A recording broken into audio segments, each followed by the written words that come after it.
Hello and welcome back to another video. Today going to be going over everything you need to know from the most recent Test Drive Unlimited Solar Crown trailer. This trailer was part of the Nacon stream on Thursday evening, so on July the 7th, along with some more details from the developers.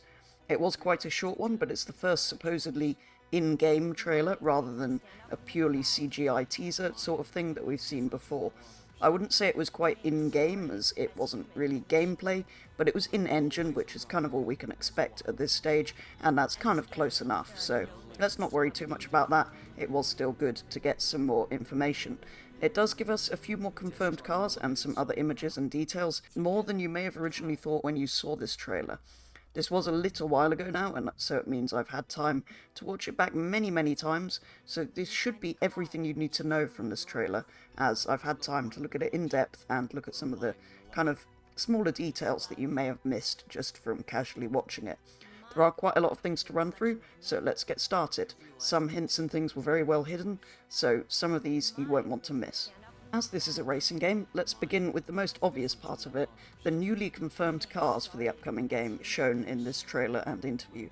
The first of which is the Ford F-150 Raptor, so something completely different to what we've seen before, and no pickups have been seen in Test Drive since the Chevrolet SSR in the original Test Drive Unlimited. Secondly, we have the Jaguar F-Type SVR.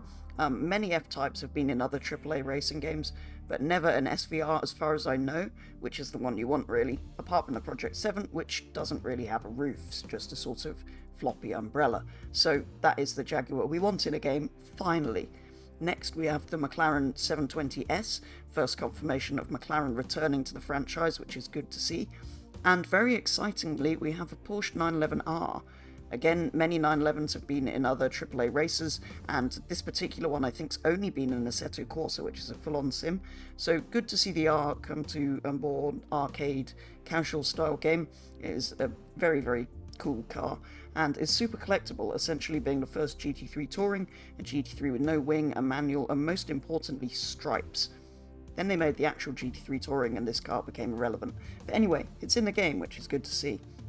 We also have the Dodge SRT Viper, which isn't all that interesting, but it's coming to the game, and the Ford GT engine cover. This was slightly more hidden. It wasn't really a car shown, it was just the engine cover reflected into one of the characters' backs in the trailer.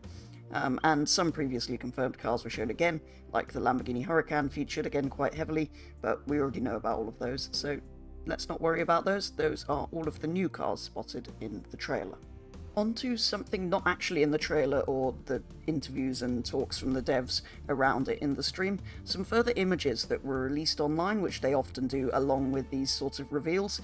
There are 7 new images in total, and they're all captured in an alpha version of the game, so these are essentially what it'll look like when it launches, roundabouts, hopefully. Yeah. 7 images, let's get started. The first one is of the central pier, beautiful shot of what is in fact a very accurately modelled pier with a city backdrop. Image 2 is a narrow country road, shows off the dense greenery around some parts of the island with a narrow uneven road, which is good to see. Nice to have an accurate sized road rather than super wide ones like we often get in certain other well-known games. Image 3 is a coastal view, showing off the stunning coastlines of the island, with a yacht in the background. Could this be a purchasable house, maybe? Like it was in Unlimited 2? Image 4 is a slightly wider road at night with streetlights. Still though, doesn't look too wide, which is good to see. Image 5, a stunning sunset on a mountain dirt road, which shows off some of the lighting effects we may see in the game, which is probably my favourite of the screenshots shown here actually. Image 6 is of the city at night, with many neon signs and bright city lights we can expect to see, which is a nice thing to see at night, kind of brings the city alive if you're driving through it in the dark. And finally, last but certainly not least, the city at night with the famous bull statues behind what should be a fountain, but had no water in it for some reason.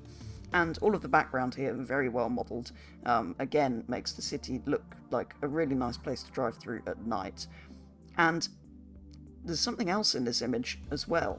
If you look closely in the right corner of this final image, we see a sign for an estate agent's, which is quite well hidden. Not many people have spotted this one, but it is potentially a hint at purchasable houses as we had in past titles, being a feature in this game too. I mean, if it's there, that probably means that's what they're intending, and it's kind of nice that they've just thrown this detail in there for us to find if we look a bit more closely.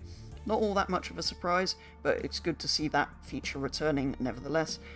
Houses so much more than they are in Forza in previous TDU titles, and such a big feature of those games, being the first to sort of bring that feature in. So really good to see that they're at least planning to bring that back at the moment. So similarly to where the Ford GT engine was reflected into a character's back, they did a lot of this kind of putting images on the characters and on the sides of the cars, and in one particular shot of one of the characters walking along, it shows in place of the real-life horse racing course, which we've known is a feature of this island, they've kind of turned it into essentially a NASCAR oval with a racetrack inside as well, which is very good to see with the interior roads as well, so potentially this makes up some of the extra road distance compared to the actual island, which they've already confirmed we're getting more roads than we have in reality, so potentially that track makes up some of it. But good to see a full-on racetrack in the game. It's kind of the same shape as the Lego Valley one in Horizon 4, but again with a nice infield, so hopefully there'll be some good race routes created around here for us to drive on. We'll also potentially see some quite good functionality in cars. The diamonds shown on the car interiors in some of these images seem to be where there would be functional components.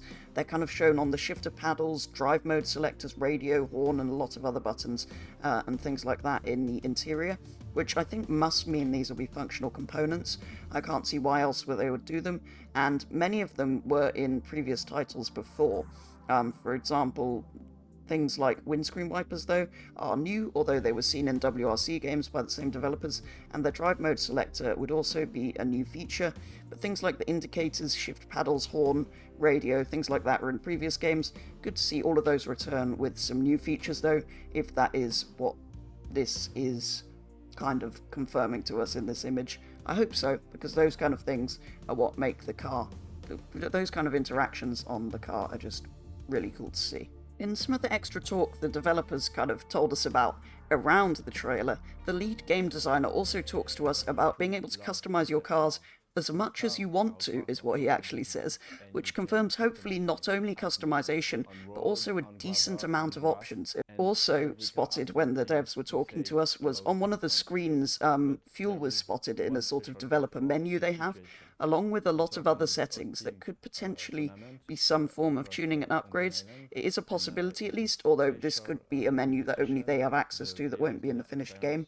But those kind of things are there, so it is a potential that they will come across to the playable part of the game when it releases. They also talked to us a bit more about the Solar Crown competition itself, which is going to be PvP rather than against AI as it was in Test Drive Unlimited 2. Hopefully, though, not all of the game is PvP. Hopefully there is still some racing offline against AI, because we know how badly games go when they're permanently online and the servers are down. It kind of creates problems, which we've experienced with some certain other games recently, so hopefully they don't go down that route.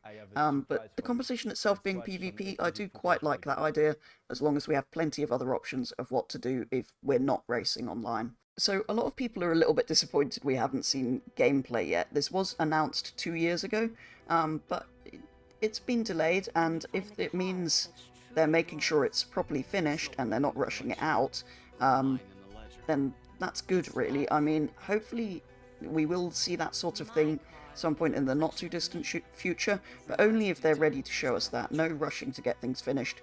We want this to be as good as it can be when it comes out, to live up to the expectations from the previous games, basically. So yeah, I do hope they do a proper gameplay trailer at some point, but we've got a little while till it releases now, so potentially it won't be all that soon. Anyway, as always, I do look forward to hearing more. Hopefully we will get some gameplay at some point in the run-up to the release of this highly anticipated game. As always, do let me know if you enjoyed this video going over all of the information from the trailer. I do love to know which ones you like and what I should be making more of. For now, though, that is going to be all. So thank you very much for watching, and I'll be back with the next video very soon.